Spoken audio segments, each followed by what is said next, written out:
magdadala kami ng aming kaunting tulong sa mga nasunugan dito po sa Baliwan, Parañaque. Ayan. Oops!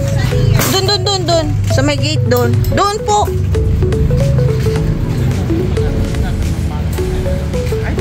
Ha? Bakit sasampa? Pwede po isampa, tapos makiusap tayo. Press, pwede din dito. Nandun yung i-try. Ay, nasa gitna. Talaga? Tini na. Sabi kasi ni Ian, atras na lang daw eh. Kaso nga. Oo. Mahirapan, mabigat din pala. Ayan. Ay, ano kasi may... Hindi kami pumasok. Kasi may sarado. Parang, hindi ba? Hindi na ipinasok ni Ian. May bayad yan, Rose. Ha? Oo.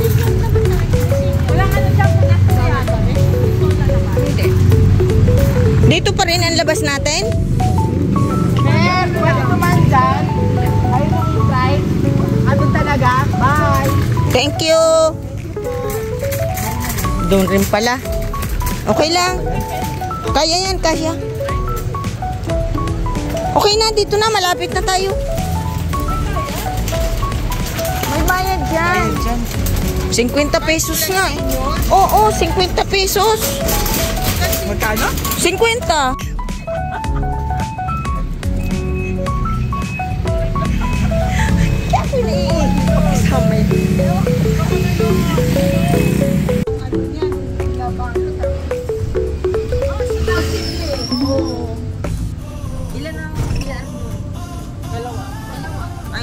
Kulang yun, kulang.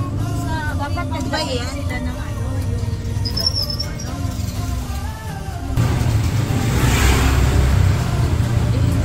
Kami po ay maghahatid ng aming ayuda sa mga nasunugan dito po sa ano ito?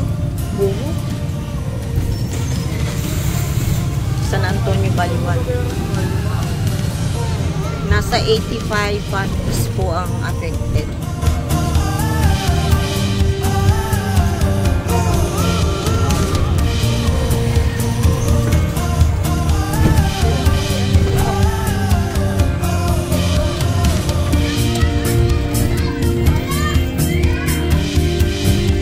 Kasama ko po ay ang mga officer po ng INA sa pamumuno po ng aming president.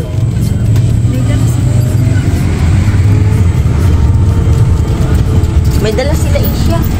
Hawak-hawak na nila. Oo.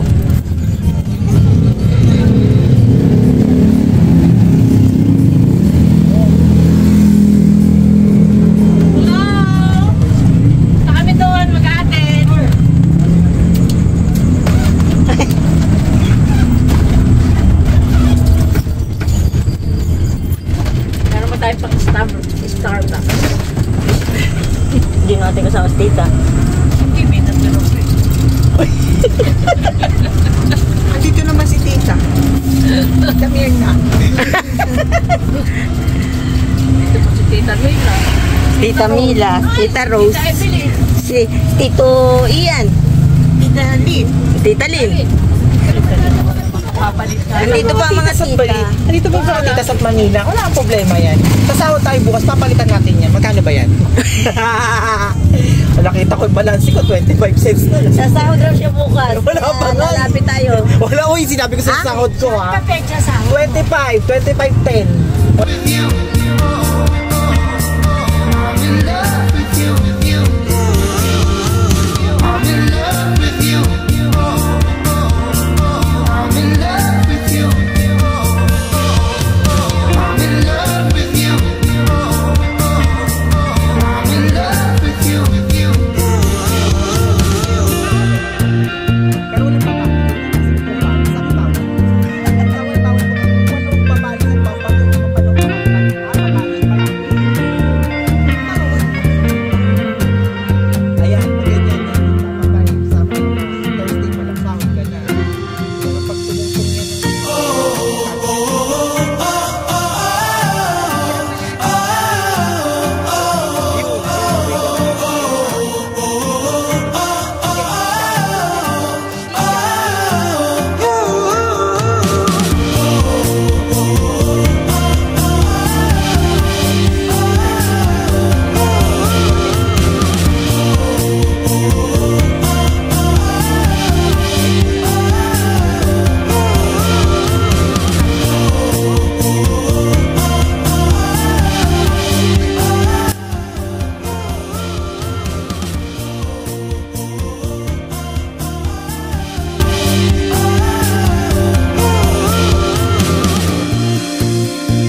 Sabon, tissue. Oo, hindi kaya.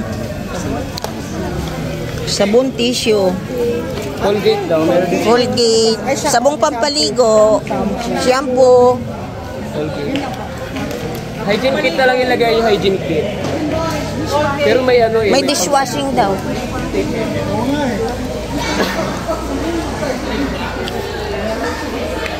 Thank you. Ano pong masasabi niyo? SK, former SK president. Well, na-overwhelm lang po ako sa mga kapitbahay na naiiyak ako bigla. Hindi naman po kami naapektuhan, pero syempre, Siyempre, yung akala namin ating... yung burden sa nasunugan lang. Oo. Kami bilang kapitbahay, ang hirap matulog, ang hirap kumain ng masarap pag nakikita mo yung kapitbahay mo. Kaya sobrang thank you po sa mga tulong ng mga kapitbahay. Opo. Kaya lang, sabi ko, tawagan na lang kita po. For sure po, Yan po talaga yung kailangan namin dito. Pati yung mga underwear. Pero yung mga kagawad po natin ngayon na SK, ginausap ko na po.